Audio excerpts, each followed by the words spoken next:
The Uh-huh. point is pleasure, for new and mind-opening forms of pleasure, to open my mind and hopefully open the mind of other people who listen.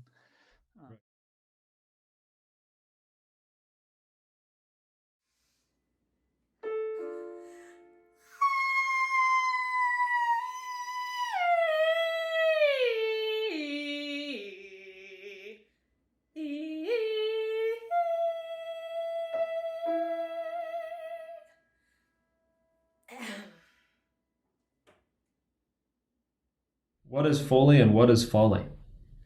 A Foley artist is someone who makes sound effects for movies. Very often they do not produce the sounds that they make with the objects that we see on screen, which is to say they find other objects to make a sound that resembles what this sound is making, but not the actual objects. What would be an example of like a different sound?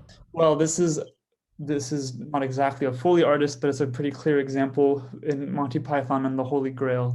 They're walking around the countryside, hitting coconuts together to imitate the sounds of horses' hooves hitting the ground. So a Foley artist would be doing something more sophisticated than that, but that is a very clear example of what they do. So the idea of the piece is to take this sort of like this concept of mismatching sounds and sound sources and pushing it to an absurd place, thus the folly. Why would this piece have to be written for the voice and not the violin? What do you think you can do with the voice that you can't do with other things? One of the particularities of the voice, which lends itself well to this piece, is that there is also an expressive and theatrical physical language that comes along with the performance of a singer, which is often heightened in comparison to that of an instrumentalist. Does that mean visual or narrative? Yeah, visual, narrative, physical, facial. We all sing. Well, we all use our voices every day to do very virtuosic things. Even when we're just speaking any language, we're doing something very virtuosic with our voices.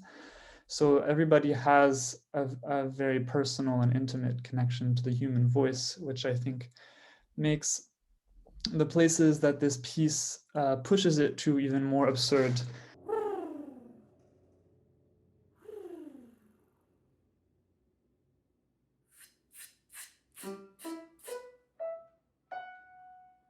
And hopefully enjoyable and entertaining. Branching off of the what the voice kind of represents compared to other instruments or sound sources, for lack, broadening a little bit more.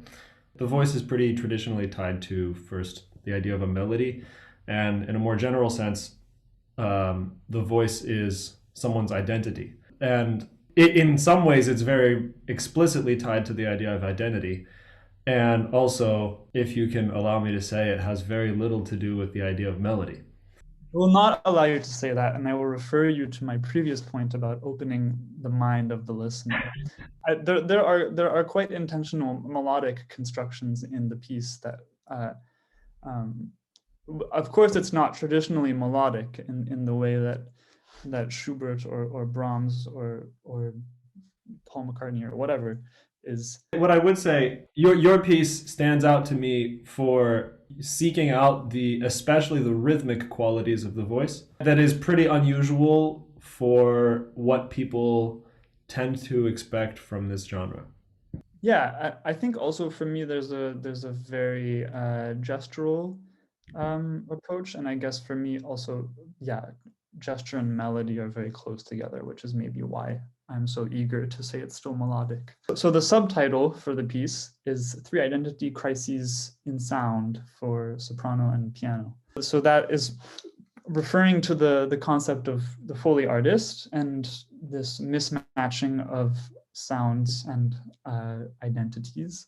And the sort of game of the piece is that the singer is inhabiting and exploring these alternative identities, which then pull its sound farther away from what we would traditionally associate with melody in the case of the voice. And so as the singer imitates a fire truck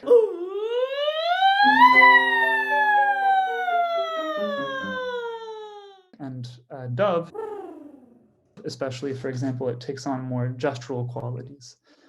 And yeah, so I would say that is sort of where there's also, for me, there's sort of a melody in the fact that there's a very sort of lyrical and joyous exploration of these alternative identities, but it is not at the same time a song you might sing along with. The thing that separates for me this genre of the voice and the kind of traditional piano accompaniment in the context of this piece is that we have a lot of examples of like the flute representing the bird, or a violinist can do a lot of things with harmonics and slides to imitate like a bird sound. But that's not necessarily Foley work because it's somehow symbolic in a lot of ways. Or in Wagner or something, I guess there literally is supposed to represent a bird. Like we never actually think that the flute is the bird.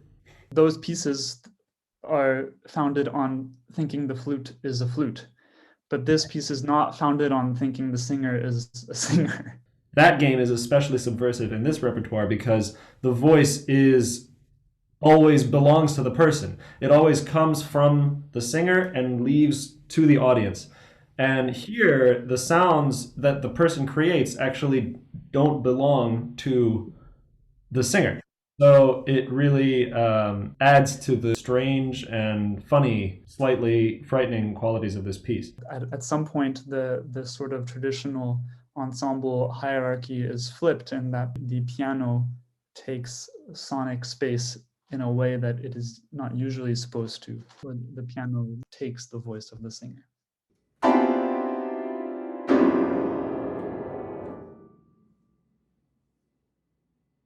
Let's take Folly that I know you worked on for an extended period of time with several revisions.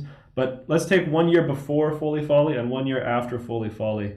And can you say a few of the pieces that you composed in that period? Yeah, in the major projects before, I had written a piano duo, which was part of a long-term project where I am translating poetry into music without setting the poem itself. And that continued on after Folly as well, through two other fairly large-scale pieces for a percussion quartet with electronics, and also a violin and saxophone duo with electronics, also working with poems. And also on either side of Folly, there was my other long-term project, which is called the Zoetrope Project, which is more about exploring sort of expanded ideas of musical texture as being defined by a counterpoint of gestures and timbres. Mm-hmm. And so within all of this, Folly, I would say, is at once the most direct and the most enigmatic of my recent music. And that's one of the things that I like about it a lot, is that now 2 years after having written it, I'm still not really sure what it is. And and that just makes me happy, because All right. Well, I'm gonna go eat my dinner, man. I'm gonna go make my dinner. Yeah.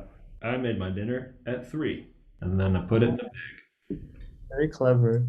Yeah.